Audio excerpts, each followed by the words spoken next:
Well, Juicy Performance just did a video where he compared tubes to tubeless. And what he did is he used a typical tube situation, old school situation, compared to the latest and greatest tubeless technology with the wider tires and the lower pressures. But I really need to hand it to GC Performance. This video that he did seemed to be just next level above anything he's done before. I think normally just uses his phone or his computer cam, but on this case he got someone else to film it for him. And not only was the video quality exceptional, but the sound, even while he was riding the bike, was of a really high quality. And whoever was doing that or helping him with that video really knew how to set up the microphones and capture the sound. So that not only was the video quality great, the sound quality was great, and the actual test he did was really informative. So hands together for GC Performance, because I really enjoyed watching that video and I really enjoyed the high quality that he put out. So let's roll an intro and let's have a talk about what the results were and why that was the case.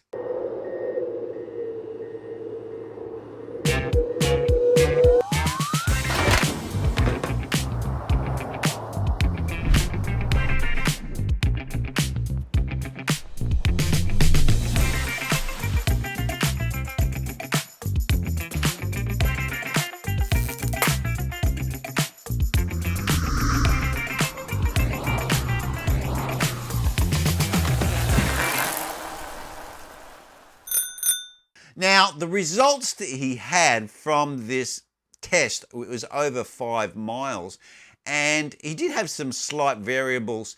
The tubeless tyre was a Victoria TLR, and that was 28 millimeters, and that was run at 72 psi, which is a typical pressure that the manufacturers refer to. And with hookless, that's the maximum pressure. Tubeless clinches can go a bit higher, but the whole point is to run these tubeless at a lower pressure, because they're claiming that lower pressures, you get with a bigger tire, you get a lower rolling resistance, and they're faster than the old school tubes where you have the skinnier tires and you have a tube in and there's more hysteresis and all this. So the marketing's saying that the tubeless should be faster than the tube tire. Now, the tube tyre he had, which is what his standard setup is, was a 25 millimeter, so slightly smaller tyre, and he's using a high performance 35 gram tube, a plastic tube he called it.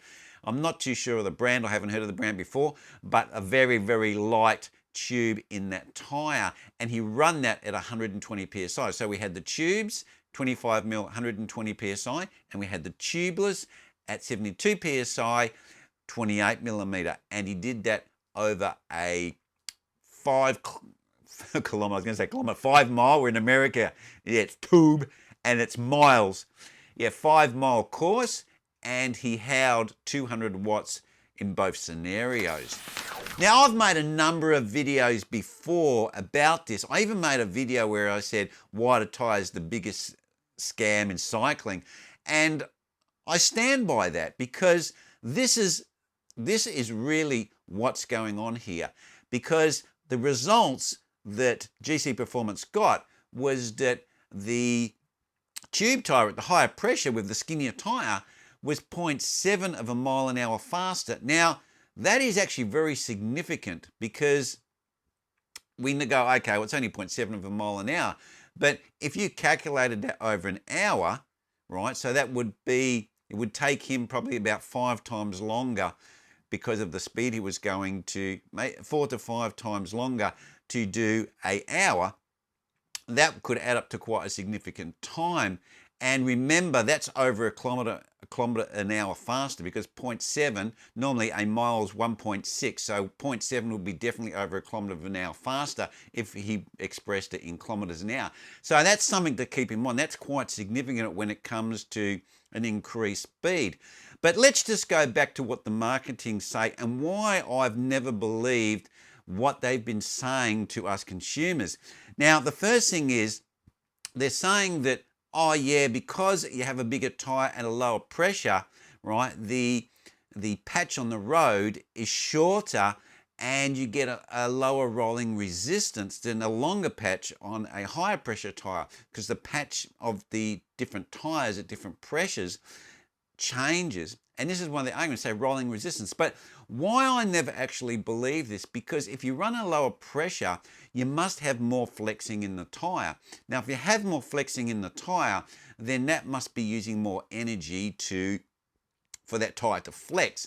Now, the other factor that I've always said is the uncontrollable factor, which obviously the manufacturers can't control, and nor can the tyre manufacturers or the rim manufacturers, is the road surface.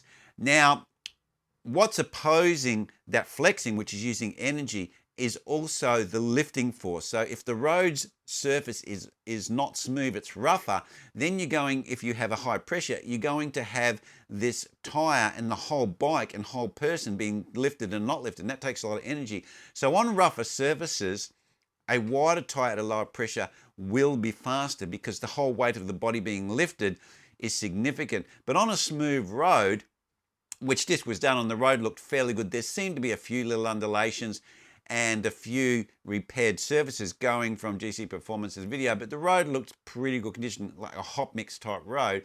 Then it showed that the tubes were faster. So that is one variable that you can't always control, because it depends where you're riding. You might be riding on chip seal one day, you could be riding on hot mix the other day, and those type of different surfaces obviously going to affect how the speed of the bike, and you can't just keep changing your tyres depending on what road surface you're going to ride on for that day. So that's something that is outside of the control of a static test like this. So in conclusion, taking this all into consideration, really the fact that you remove the tube out of the tyre and we have a wider tyre and we're running at lower PSI, which is what all of the marking's telling us, then why wasn't it faster? And it's a number of reasons. It's because of what I've said, and also the problem, I think, also is because you've got a liquid in there. That liquid adds some sort of resistance, energy. It needs anything that's being moved or changed or whatever takes energy. And the tubeless, to me, also has a aero disadvantage as well to the tube tyre because they were slightly different. Now, how much that makes, we can argue, but the point is, as you go to a wider tyre, then you need to go to an exceptionally wide rim to compensate for that transition between the tyre and the rim. But even though you can compensate for that and start to make the rims wider, which they're doing to get that aero shape or that knacker shape, the problem with that is you're needing to displace more air as well, and that's actually working against you because you're trying to push more air around the tyre. Now, all of these things, obviously, in this specific test, worked towards the tube tyre. The tube tyre being at a higher pressure, being a slightly small size, and I probably would even say that the whole setup, the tubeless setup, would have been heavier. The tube tyre would have been lighter. Smaller tyre used a really lightweight tube. And that's the other thing with tubeless. You have more rotating mass as well, because generally with tubeless, those tyres, as you increase the diameter, the circumference increases significantly, and they're not as flexible as a tube tyre. They generally need to be made a little bit more thicker, and even when you get them in the packet, you can see they usually have a bit of dags on them and all this sort of stuff. And that's another video about the fitment and how well they fit in the rim, because that's why we have to actually put the sealant in. Unlike a car tyre, you don't have to put any sealant in, because the fitment between the rim and the tyre is much, much better, whilst on bicycle tyres they don't keep the same quality control, or they don't follow the same reference manufacturing of the rim to maintain the consistency enough so you don't need to use sealants. Mavic had a go, they did it very well, but it didn't take off. But that's what we need from all of the manufacturers to make a better tubeless tyre. And at the moment, they're not doing that. And as I've said before, tubeless have been around for a long, long time, and they're still trying to get it right. We even have inserts now. Now, why are you bringing out inserts if the tubeless technology with the sealant works fine? Obviously, there's still issues with it. The manufacturers know it. So now they're developing inserts so we can run them like in the mountain bike world. So that insert actually holds the tyre up, gives them the advantage of when the sealant doesn't work, you still got that extra benefit of holding it on the rim, even when the tyre might go at a lower pressure. It also allows you to ride on the tyre when it's flat, and it also help seal the tire and get a much, much better seal. Anyway, guys, leave your comments down below. What do you think? I know a lot of people are really die-hard tubeless. They think they're great. I've never had a problem with them. I've read the comments. I read everyone's comments. I put a heart on. And if you see a heart on your comment, I've read it. So leave your comments down below. And I know there's these two camps. Some people have had great reliability with tubeless. Other people haven't had such a good experience with tubeless. And I must admit the sealant is messy, and I even know people, they've had trouble with tubeless. I've known a amount of people. Okay, I haven't run them myself, but I know a lot of people have had a lot of trouble. There's a lot of people who are experienced cyclists on YouTube who've had trouble. I was just watching Lawrence Carpenter set up his bike for the Badlands in Spain. They were having trouble with the tubeless and fitting it. So they're not as easy of a product to live with. You need to have more equipment. They're expensive. You need to have sealant. You need to run sealant in them. And they're a little bit more of a pain to get on. And if the manufacturers are now pushing insets, you want to try fitting those insets in those tires. Really quite difficult. So guys, that's it. That's where I'm leaving it. I'll catch you next vid. And thank you, GC Performance, for doing that vid. Excellent work. Thank you very much. Cheers.